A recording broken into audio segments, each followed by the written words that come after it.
कुर्बानी की या ईद जो हम मनाए हैं,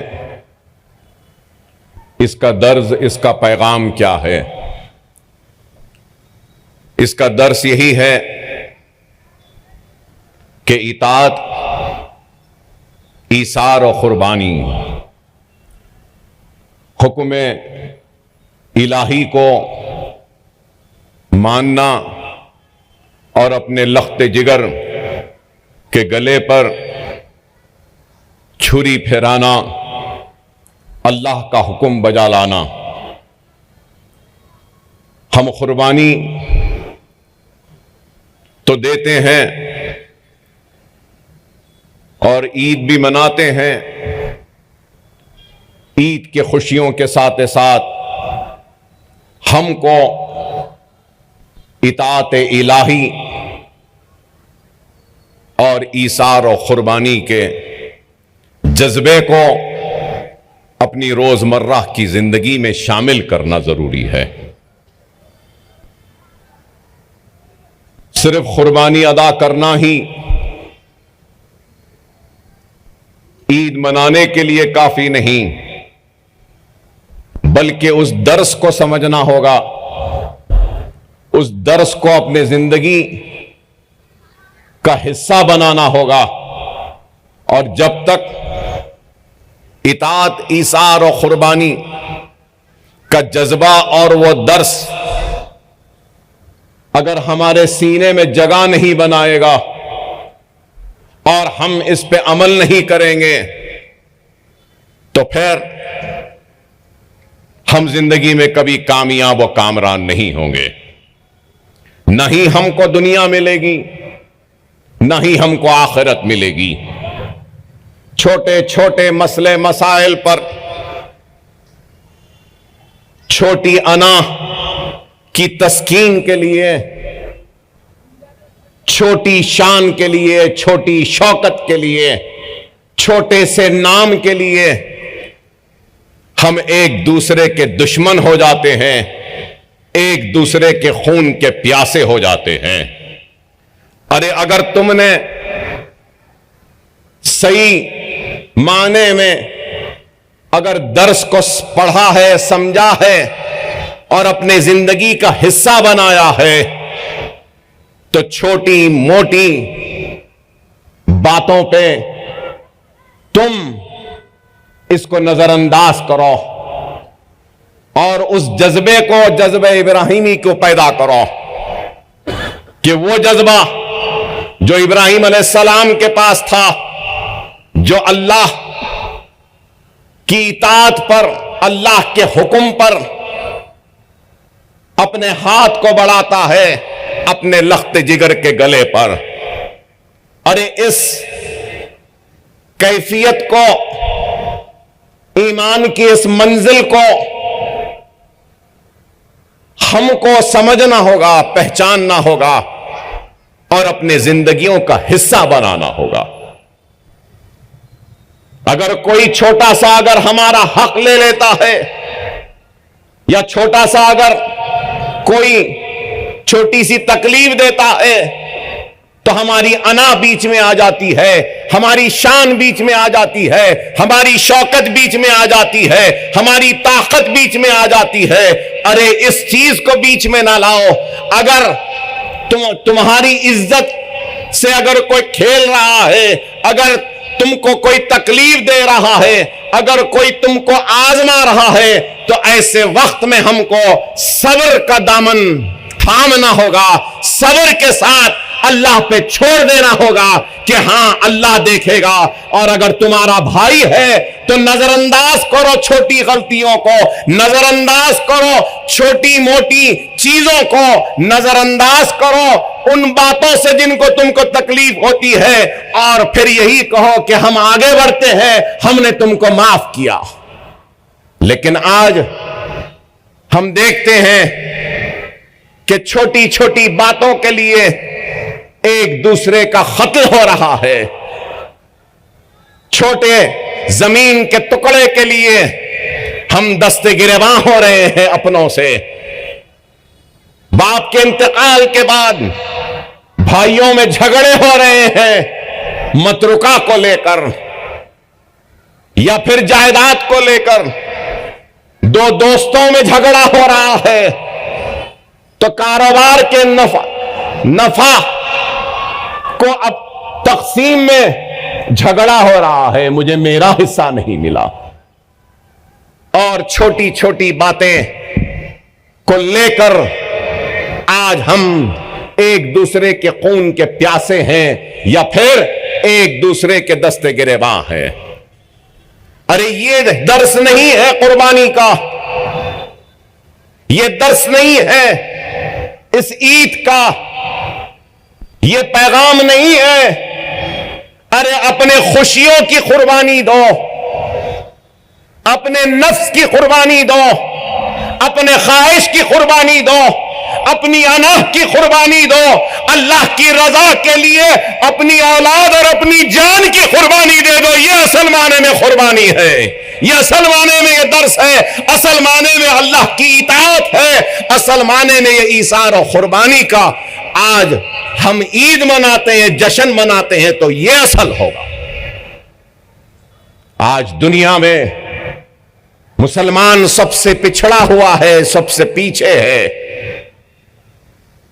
और बार बार सिर्फ यही पुकार लगाता है, यही चीख लगाता है कि मेरे साथ नाइंसाफी हुई, मेरे साथ हक तलफी हुई, मुझे मेरा हक नहीं दिया गया, मुझे इंसाफ नहीं दिया गया, मुझे पीछे ढकेला गया। बेशक इन बातों से मैं इनकार नहीं करता, हां पिछड़े हुए हैं, पीछे हैं, ढकेल दिया गया, लेकिन हमको सबसे पहले अपने गिरेबान में झांक कर देखना है कि अल्लाह ने जब तुमको कोई मौका दिया तो तुमने उस मौके का कितना फायदा उठाया। मजलिस इत्तेहाद अल मुस्लिमीन हुकूमतों से लड़ती है, झगड़ती है अपने हक के लिए, इंसाफ के लिए, मुसलमानों की पसमानदगी को दूर करने के लिए ऐवानों में आवाज को बुलंद करती है, इख्तिदार से डरती नहीं, घबराती नहीं, न जेलों से घबराई न डरी है, न वक्त के हुक्मरानों से घबराई है। मजलिस डट कर खड़े रहती है अपने मौक़िफ़ पर। और हमारा मौक़िफ़ क्या है? हमारा मौक़िफ़ अपने हक का है, हमारा मौक़िफ़ इंसाफ का है, हमारा मौक़िफ़ है तो हमको दूसरे दर्जे का शहरी नहीं बल्कि हम भी अव्वल दर्जे के शहरी हैं। एक तरफ अगर वो लड़ाई है तो दूसरी तरफ मजलिस इत्तेहाद अल मुस्लिमीन अपने बलबूते पे जो हो सकता है वो भी करती है।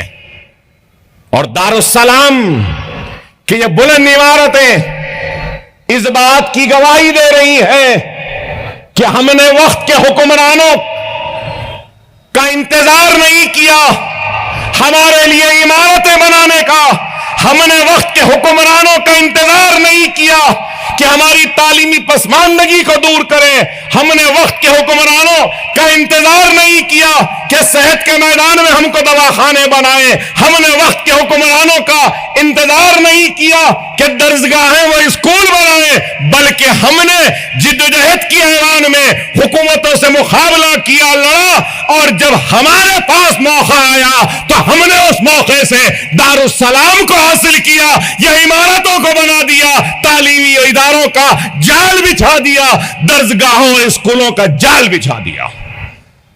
यही इम्तियाज है मजलिस का, यही फर्क है मजलिस में और दूसरों में कि हम इख्तिदार से जरूर लड़ते हैं हक के लिए, लेकिन अपने बलबूते पर भी हम कुछ करते हैं। ये बुलंद इमारतें और ये आबाद मुसलमानों का मरकज इस बात की गवाही देता है कि हमने कामयाब जिद्दोजहद की, हमने कामयाब जिद्दोजहद की, जिंदगी के हर शोबे में हमने काम किया, चाहे तालीम का मैदान हो, माशी मैदान हो या बुनियादी सहूलतों का मामला हो, या फिर कौम को इंसाफ दिलाना हो, या उनका हक हासिल करना हो, हमने काम किया, जिद्दोजहद की। हमने मुखालिफीन की परवाह नहीं की। मुखालिफीन का काम है मुखालिफत करना, और करते रहेंगे वो, लेकिन मुखालिफीन की मुखालिफत की परवाह किए बगैर हम आगे बढ़ते रहे और आपकी हक की लड़ाई को लड़ते रहे। हमने मेहनत की, कोशिश की, और इस जिद्दोजहद और इस मसाइब व मुश्किलात के सफर में जेल भी जाना पड़ा, पुलिस की लाठियां भी खानी पड़ी, अपने सीनों पर गोलियां भी खानी पड़ी, तो लेकिन हमने कभी हक की लड़ाई के लिए हुकूमतों के सामने अपने घुटनों को नहीं टेका। गोली भी खाए तो सीनों पे हमने खाई है, लाठियां भी खाई है तो हमने सीने पे खाई है, जेल भी हमने सहा है। तो किसके लिए? आपके वखार के लिए, आपकी अजमत के लिए, आपकी शान के लिए, आपकी शौकत के लिए, आपके हौसलों के लिए, आपके अज़्म के लिए। खुदारा इस बात को समझो, जिंदगी में एक राह होनी चाहिए। बेराह रवि की जिंदगी को तर्क करो ए नौजवानों। खुदारा मेरी बात को समझो, जिंदगी में एक राह बनाओ, एक मंजिल बनाओ और उस मंजिल पे चलो। बेराह रवि की जिंदगी कामयाबी नहीं देती। नौजवान नस्ल आज यही चाहती है और यही बार बार कहती है कि हमारे साथ नाइंसाफी हुई, नाइंसाफी हुई। हां बेशक हुई, गैरों की नाइंसाफी पर आवाज तो हम बुलंद करते हैं, लेकिन क्या कभी तुमने कभी अपने गिरेबान में झांक कर देखा कि तुमने अपने आप से कितनी नाइंसाफी की है? अपनी कौम के साथ तुमने कितनी नाइंसाफी की? अपनी मिल्लत के साथ कितनी बड़ी नाइंसाफी की? आज हमको इस बात को समझना होगा कि अगर आज हम अपने जिंदगियों में एक तब्दीली नहीं लाएंगे तो फिर नाकाम होंगे। जिंदगी में सबसे बड़ी तब्दीली हमको लानी है तो हमको अपने घरों से जहालत के अंधेरों का खात्मा करना होगा और इल्म की रोशनी से अपने घरों में एक नए उजालों को लाना होगा। इल्म जरूरी है, तालीम जरूरी है।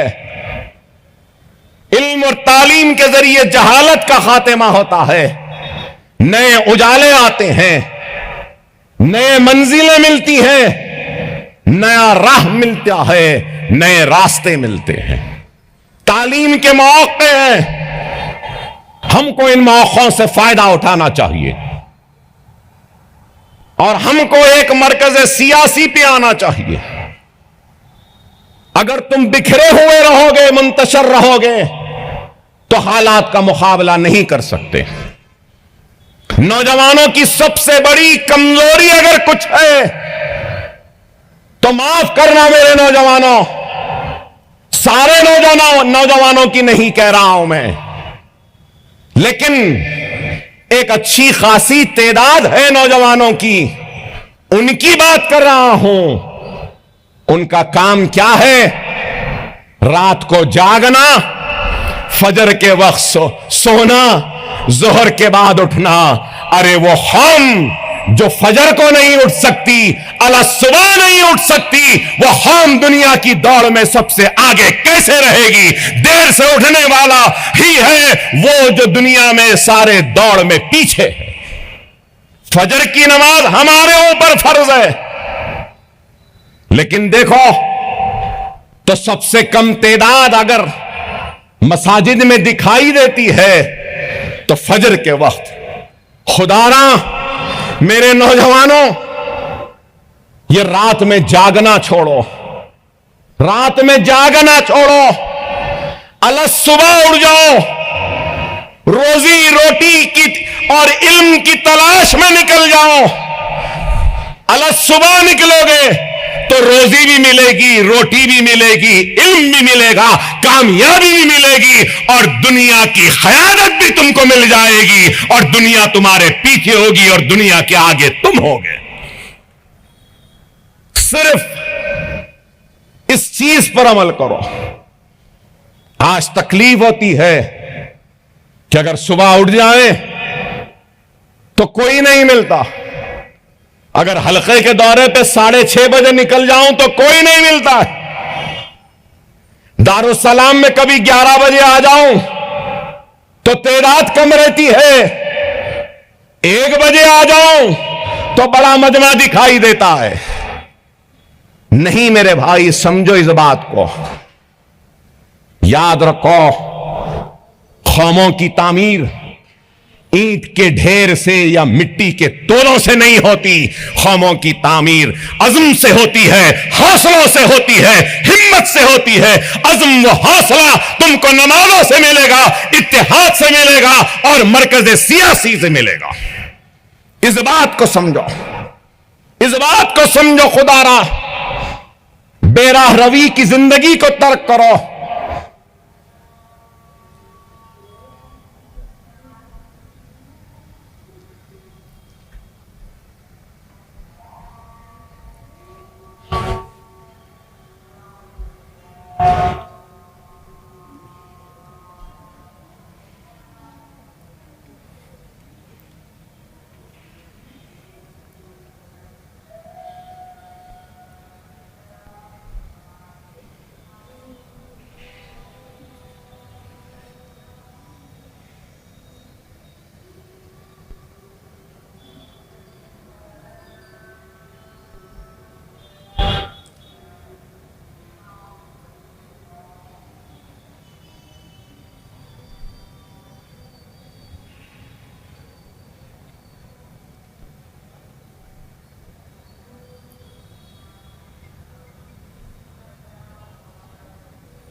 गया।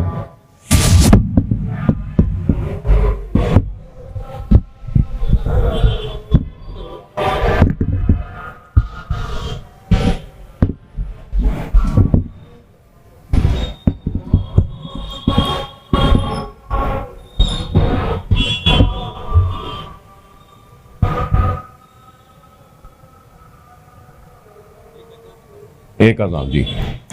तो मैं आपसे यही कह रहा था कि कौमों की तामीर ईंटों के ढेर से या मिट्टी के तोदों से नहीं होती। कौमों की तामीर अज़्म से होती है, हौसलों से होती है, ईमान से होती है, इत्तेहाद से होती है। और आज हमको अपने अज़्म व इरादे व हौसलों को कमजोर होने नहीं देना है। अगर कोई ये समझ रहे हैं कि अपने 9 साल इख्तिदार में उन्होंने हमारे हौसलों को कमजोर करने में कामयाबी हासिल की, तो वो अहमक है। 9 साल क्या, 90 साल भी अगर तुम्हारी हुकूमत रहेगी तो हमारे हौसलों में कमी नहीं आएगी, हमारे अज़्म में कमी नहीं आएगी, हमारे ईमान में कमजोरी नहीं आएगी, हमारे हिम्मतों में कमजोरी नहीं आएगी। ये कौम वो कौम है जो किसी के मिटाने से नहीं मिटती। ये कौम वो है अगर कोई मिटाने की कोशिश करता है तो हम एक नए अज़्म के साथ, नए हौसले के साथ, नए इरादों के साथ उठते हैं। और ये दारुस्सलाम और ये इमारत उन्हीं हौसलों, उसी अज़्म, उसी हिम्मत और उसी ईमान की निशानी है कि हमारा हौसला न कभी कम हुआ न कभी कमजोर हुआ।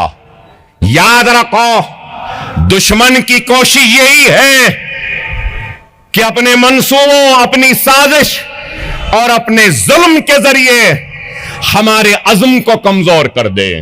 दुश्मन की यही ख्वाहिश है कि वो जुल्म के जरिए हमारे हौसलों को कमजोर कर दे। दुश्मन की यही मंसूबा है कि वो अपने इख्तिदार की ताकत के जरिए हमारे ईमान को कमजोर कर दे। तो आज आपका, हमारा ईमानी तकाज़ा है कि हम अपने दुश्मनों को उनके मकासद में कामयाब होने न दें। और अगर हमको उनके मकासद में नाकाम करना है तो हमको अपनी जिंदगी में एक नई कामयाबियों को लाना होगा, नए इनकलाबी तब्दीलियों को लाना होगा, अपने जिंदगी में एक नए उजालों को लाना होगा। और वो क्या है, मैं आपसे सिर्फ 2-4 बातें कहूंगा। वो क्या है? एक तो सबसे बड़ा काम यह है कि नमाज के पाबंद बन जाओ। दूसरा, सुन्नत रसूलुल्लाह पे अमल करो। तीसरा, कुरान की तिलावत करो। चौथा, शरीयत पे अमल करो। पांचवा, मां बाप की इताअत करो। छठवां, बड़ों का एहतराम करो। सातवां, बेवा की मदद करो।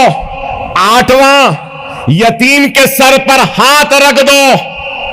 नौवां, बेसहारा का सहारा बन जाओ और जुल्म के खिलाफ आवाज बुलंद कर लो।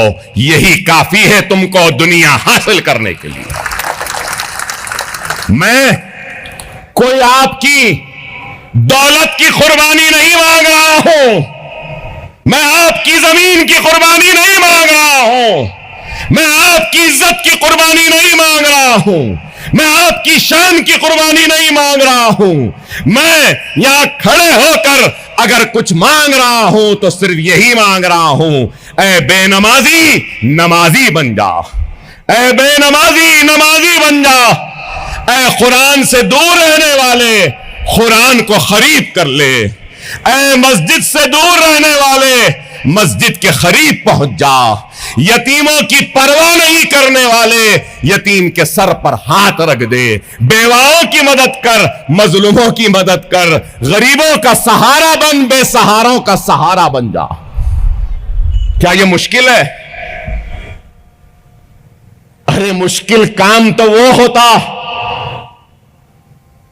हुआ होगा और है भी कहूंगा कि एक बाप को अपने लख्ते जिगर के गले पर छुरी चलाना। लेकिन अल्लाह की इताअत, ईसार और कुर्बानी के हुक्म हुआ तो तामीर की। अरे यही है हज। क्या आलम है कि अरफात का मैदान है, सफेद रुई के पहाड़ के मानिंद बस दुआएं हो रही हैं।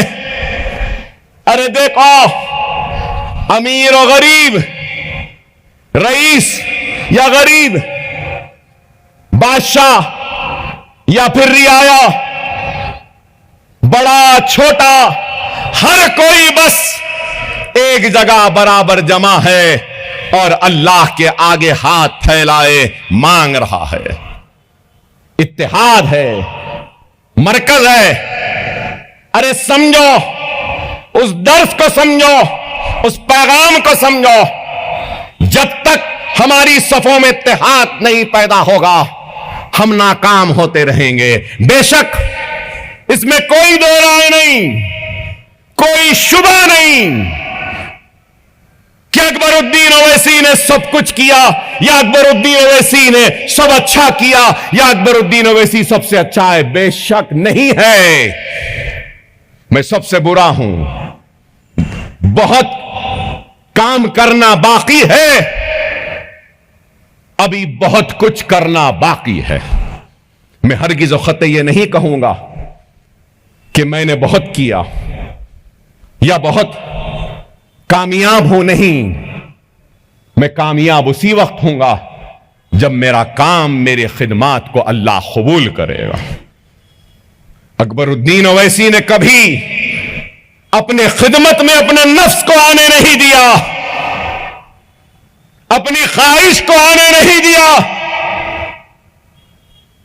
कोई ये ना समझे कि अकबरुद्दीन ओवैसी अपने खिदमत, अपनी कुर्बानी और अपने खून या अपने जेल या अपनी मेहनत के एवज में अपनी आल के लिए, अपनी औलाद के लिए कुछ मांग लेगा।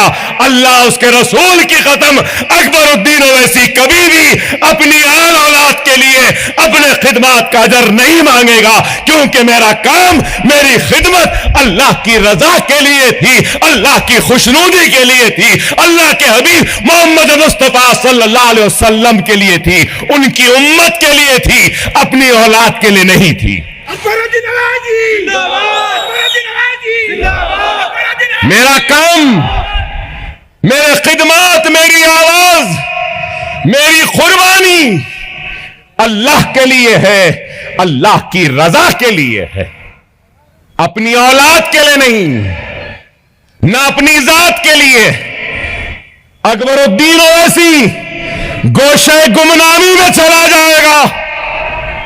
अकबरुद्दीन ओवैसी ये दुनिया की चकाचौंध को छोड़कर चला जाएगा, जंगलों में चला जाएगा, लेकिन जब तक जिंदा है इजहार हक से कभी मुंह नहीं मोड़ेगा, कभी नहीं मोड़ेगा। दुनिया ये ना समझे कि यह आवाज बहुत कम गूंज रही है। नहीं, यह आवाज 35 बरस से गूंजती आई है, गूंज रही है, इंशाअल्लाह आने वाले 30 बरस तक भी गूंजते रहेगी। यह आवाज मुखालिफीन से डरने या घबराने वाले की नहीं है। यह आवाज जेल से डरने वाली आवाज नहीं है। यह आवाज हमारे दुश्मन जो हैं, जो बैठे हैं, जो समझते हैं कि हर एक को जिस तरीके से डराते हैं अकबर ओवैसी को भी डरा देंगे, तो अहमकों, नादानों, तुमसे भी ये डरने वाली आवाज नहीं है, किसी से नहीं। यह आवाज डरती है तो सिर्फ अल्लाह से डरती है। यह आवाज उठती है तो अल्लाह की रजा के लिए। यह आवाज उठती है तो हबीब मोहम्मद मुस्तफा सल्लल्लाहु अलैहि वसल्लम की आशिकी में, मोहब्बत में, गुलामी में उठती है। यह आवाज उठती है तो कमली वाले की उम्मतियों के हक के लिए उठती है।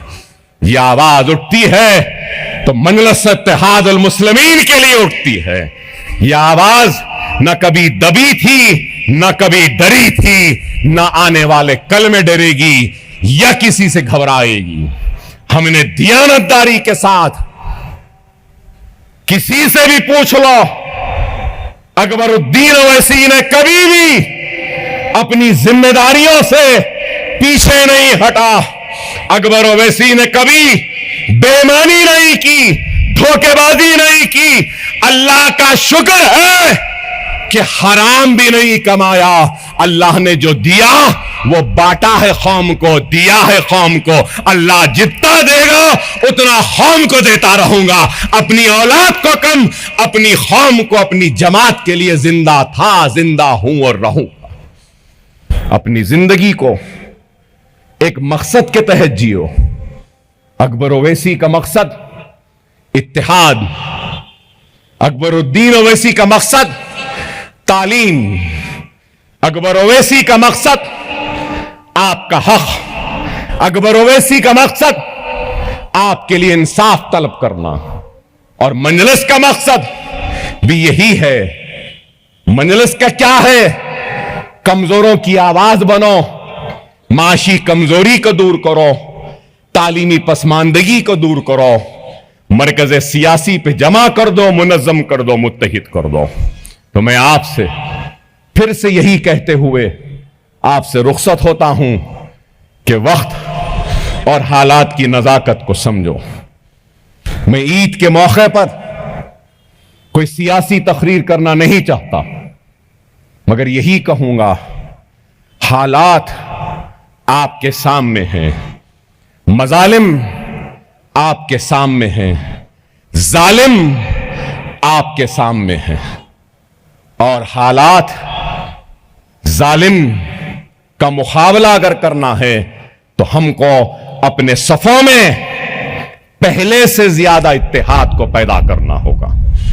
अगर हम इत्तेहाद पैदा नहीं करेंगे तो फिर हम नाकाम होंगे, हम कामयाब नहीं होंगे। मैं फिर से अपनी जानिब से आप तमाम को ईद की मुबारकबादी पेश करता हूं और सदर मोहतरम नकीब मिल्लत बैरिस्टर असदुद्दीन ओवैसी साहब, मौजूद रुकन पार्लियामेंट व सदर कुल हिंद मजलिस इत्तेहादुल मुस्लिमीन की जानिब से सारे आलम इस्लाम व हिंदुस्तान के मुसलमान, बिलखुसूस तेलंगाना व हैदराबाद के मुसलमानों को ईद की मुबारकबादी पेश करता हूं और उम्मीद करता हूं कि हम इस ईद कुर्बानी के दर्स को न सिर्फ समझेंगे बल्कि अपनी जिंदगियों में इसको शामिल कर लेंगे। हम इस दर्स को न सिर्फ अपनी जिंदगियों में शामिल करेंगे कुर्बानी के, बल्कि हम इताअत हुक्म इलाही पर अमल करेंगे और ईसार और कुर्बानी का जज्बा अपने सीनों में पेश करेंगे। और यहां से निकलकर तय कर लो, जलसे की कामयाबी यही है कि एक पैगाम हो, तय कर लो कि हम आपसी झगड़ों में नहीं जाएंगे, एक दूसरे के खून के प्यासे नहीं होंगे, मुनज़्ज़म रहेंगे, मुत्तहिद रहेंगे। वाखिर दावाना अल्हम्दुलिल्लाहि रब्बिल आलमीन।